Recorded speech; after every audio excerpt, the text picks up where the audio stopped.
Lamang chat pa kaya kinakarama yan. Dami na guys.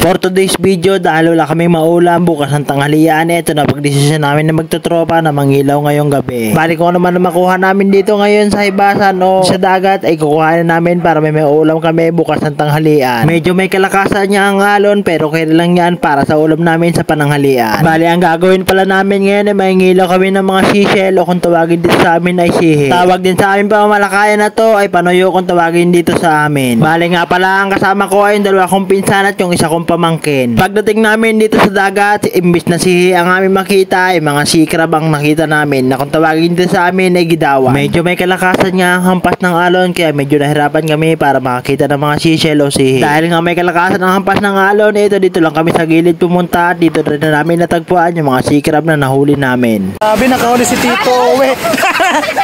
Kinagat guys! Nakagat guys! Kagat! Kagat! Inungutan guys! Ay!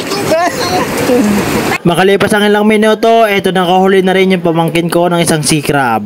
Pagkatapos, ito tuloy-tuloy na rin kami na nakakita ng mga sea crab. Pinagtulungan na rin namin hulihin kasi medyo may kabilisan tumakbo ang mga ito. Napakasarap sa pakiramdam na sa tuwing umuwi yung mga tropa namin, kailangan may ganap para may baonin silang memories pag-alis nila dito sa isla. Kinaumagahan, ito nilaga muna namin yung mga sea crab na nakuha namin nung gabi para may maluto kami ngayon tanghalian. Pagkatapos, nagiwan na rin ako ng mga aromatics tulad ng sibuyas, bawang at saka luya. Bale dito nga pala kami nagluto sa bahay ng pinsan ko na si Emil Joseph Puntanosa. Pagkatapos nanggisa na rin ako ng mga aromatics, inuna ko yung luya para magisa-gisa ito. Pagkatapos sinunod ko na yung bawang at sibuyas. Pagkatapos ko magisa yung mga aromatics, ito isa-isa ko nang nilagay yung mga sea crab na nilaga namin nung gabi. Hinalo-halo ko lang ito para mag-mix kasama ng mga aromatics. Makalipas ang ilang minuto, ito nilagay ko na rin yung tubig para lagyan na rin ito ng papaya. Pagkatapos kinalagay ko na rin yung talbos ng kamote na kinuha namin sa bakuran ng kapitbahay. Pinaghalo-halo ko lang ito kasama ng mga sahog at ng tikman ko, okay na mga ito. Dito naman sa kabilang banda, ito nagluto naman ako ng puso ng saging at nilagyan ko lang ito ng toyo para may kapartner rin siya na ulam namin kanina. Tara samahan niyo ako kumain guys, kumuha na rin kayo ng bahawa, sabayan niyo akong kumain. Bali ang ulam ko pala ngayon, ginisang puso ng saging at saka yung ginisang sihi na nakuha namin nung gabi. At kung nagustuhan niyo itong mga content na katulad nito, baka pwede makahingi ng isang share at follow naman dyan guys. Maraming salamat sa panonood.